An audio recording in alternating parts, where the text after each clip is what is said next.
नमस्कार साथियों, स्वागत है आप सभी का आपके अपने चैनल टेट सॉल्यूशन पर। दोस्तों, बीपीएससी टीआरई 3.0 को लेकर के बड़ी खबर निकल कर के आ रही है। अतुल प्रसाद जी का दोस्तों एक काफ़ी ही बड़ा बयान निकल कर के आ रहा है। जैसा कि आप देख सकते हैं ट्वीट के माध्यम से आप लोगों का यहाँ पर बयान निकल कर के आ रहा है। क्या कुछ इसके बारे में हम लोग बात करने वाले हैं।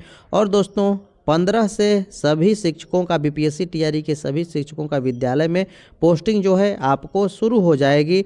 ये दोस्तों काफ़ी ही महत्वपूर्ण सूचना है। और दोस्तों हम लोग आगे बात करें तो जो 4 साल का बीएड है वो आपको शुरू होने वाला है। 2 वर्षीय बीएड कोर्स आपको बंद हो जाएंगे, ये खबर निकल कर के आ रही है। और दोस्तों मैं आपको बता दूं कि जो आपका ये ट्वीट है, ट्वीट के माध्यम से आपको काफ़ी ही बड़ी जानकारी निकल कर के आ रही है जो कि काफ़ी ही महत्वपूर्ण है। तो चलिए बिना विलंब किए आज सेशन को हम लोग शुरू करते हैं और देखते हैं क्या कुछ अपडेट निकल कर के आ रहे हैं। तो यहाँ पर दोस्तों हम लोग देख सकते हैं अतुल प्रसाद जी के ट्वीट को आप पढ़ सकते हैं।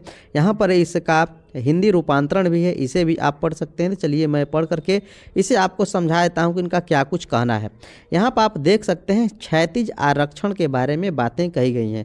जैसा आपको पता होगा दोस्तों कि यहाँ पर क्षैतिज आरक्षण के बारे में बीपीएससी टीआरई में बातें, हर नियमावली के बारे में हम लोग बात करें, नोटिफिकेशन के बारे में बात करें तो ये आपको क्षैतिज आरक्षण के ही बारे में बातें लिखी गई हैं। और इसी को देखते हुए यहाँ पर दोस्तों इन्होंने ट्वीट के माध्यम से कहा है कि जो क्षैतिज आरक्षण है न्यूनतम गारंटी प्रदान करता है, न्यूनतम गारंटी प्रदान करता है। साथ साथ यह भी यहाँ पर कहे हैं कि यह तब भी पूरा हो जाता है जब गारंटी शुदा संख्या में अभ्यर्थी इसका लाभ उठाए बिना ही चयनित हो जाए।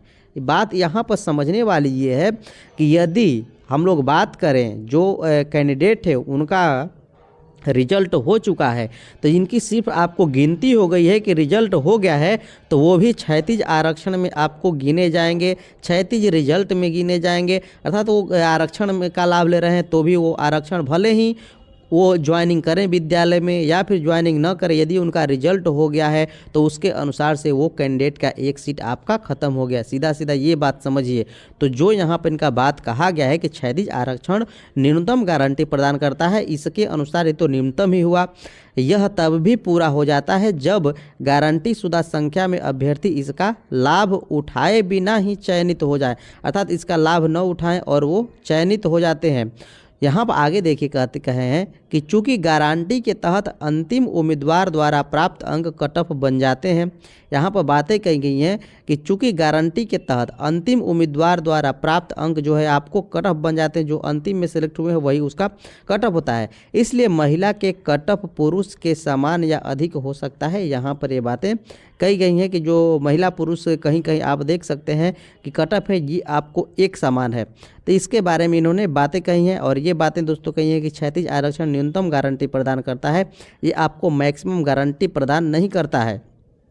मैक्सिमम गारंटी प्रदान, यहाँ पर बातें आपको ये भी समझनी है कि यदि कोई कैंडिडेट ये है कि उसका सिलेक्शन 1 to 5 में भी हो गया है, 6 to 8 में भी हो गया है, 9 to 10 में भी हो गया है और 10+2 में भी हो गया है, तो ऑब्वियसली जो आपको कैंडिडेट है वो 10+2 में जाएगा। जो सीधा सीधा बात है कि वो 10+2 में जाएगा, 1 to 5 में नहीं जाएगा, 6 to 8 में नहीं जाएगा, 10+2 में जाएगा। लेकिन उसने सबको, हम लोग बात करें कि सबका काउंसलिंग करा लिया है तो उसकी जो सीटें हैं आपको बर्बाद होंगी। जो आपकी सीटें हैं क्या होने वाली है, आपको बर्बाद होने वाली है। जो क्षैतिज आरक्षण जो आपको है, यहाँ पर हम लोग बात करें जो उसका रिजल्ट आया उसके अनुसार से भी वो तो कहीं एक ही जगह कराएगा। इसीलिए अतुल प्रसाद जी ने पहले भी एक ट्वीट के माध्यम से बातें कही हुई थी कि आप थोड़ा इंतज़ार कर लें और आप ये चेक कर लें कि क्या आपका रिजल्ट 6 to 8 में हुआ है, 9 to 10 में हुआ है, 10+2 में हुआ है। तो जो आपसे उच्चतर जिस शिक्षा में हुआ होगा उसमें आप काउंसलिंग करवाइएगा, तो जो बाकी सीटें हैं वो आपको बची रहेंगी। दूसरे कैंडिडेट जो है आप करें उस पर जा करके काउंसलिंग अपना कराएंगे और जिससे जो सीटें हैं आपको सुरक्षित रहेंगी और अधिक से अधिक जो अभ्यर्थी हैं उनको आपको नौकरी मिलने का काम होगा। लेकिन दोस्तों बहुत सारे अभ्यर्थी ऐसा नहीं किए हैं, तो जो स्थिति है वो आपको काफ़ी भयावह है। जिनको मिलनी चाहिए थी नौकरी उनको आपको नहीं मिल पाएगी। आगे यहाँ पर आप देख सकते हैं 1,10,000 नए शिक्षक की पोस्टिंग 15 जनवरी से होगी और रैंडम तरीके से आपको दोस्तों होगी। तो दोस्तों आपको जो पोस्टिंग की प्रक्रिया है वो आपको 15 से शुरू हो जाएगी। विद्यालय में पोस्टिंग की प्रक्रिया जो है आपको 15 जनवरी से शुरू हो जाएगी। ये बातें आपको यहाँ पर कही गई हैं और यहाँ पर देख सकते हैं कि क्या कुछ लिखा गया है। ठीक है, यहाँ पे काफ़ी ही महत्वपूर्ण आप लोगों के लिए सूचना है, किस जिले का किस दिन आपको ये प्रक्रिया शुरू होगी, ये सीधा सीधा आपको यहाँ पर लिखा गया है। शिक्षक नियुक्ति के दूसरे चरण में सफल 1,10,000 अभ्यर्थियों की पोस्टिंग 15 जनवरी से होगी। 13 जनवरी को इनको नियुक्ति पत्र मिल जाएगा और पोस्टिंग रैंडम तरीके से होगी। यह काम 20 जनवरी तक आपको पूरा होगा, अर्थात 15 से 20 तक ये प्रक्रिया आपको चलेगी। जिलों के लिए पोस्टिंग की तारीख तय हुई है। शुरुआती यानी 15 जनवरी को नालंदा, भोजपुर, शेखपुरा, शिवहर, लखीसराय, अरवल जिले में पोस्टिंग आपको होगी और इसी तरह से 16 जनवरी को हम लोग बात करें तो जहानाबाद, मुंगेर, बक्सर, खगड़िया, जमुई, सहरसा। 17 जनवरी को आपको बांका, अररिया, औरंगाबाद, गोपालगंज, सीतामढ़ी, सुपौल, सिवान। 18 जनवरी को बेगूसराय, भागलपुर, गया, मधेपुरा, नवादा, रोहतास, पूर्णिया। 19 जनवरी को आप यहाँ पर देख सकते हैं पटना, मुजफ्फरपुर, वैशाली, दरभंगा, समस्तीपुर, पश्चिमी चंपारण तथा 20 जनवरी को पूर्वी चंपारण, किशनगंज, कैमूर, कटिहार, मधुबनी व सारण जिले की आपको पोस्टिंग कराई जाएगी। तो दोस्तों ये आपको पोस्टिंग की प्रक्रिया 15 से शुरू होगी और 20 तक आपको चलने वाली है।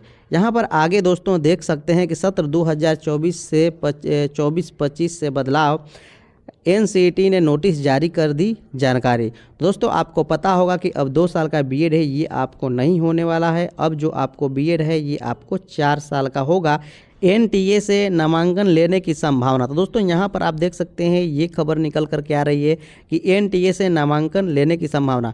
यहाँ पर आप पढ़ सकते हैं कि बीएड कोर्स में अब नामांकन नेशनल टेस्टिंग एजेंसी NTA के माध्यम से लेने पर विचार हो रहा है।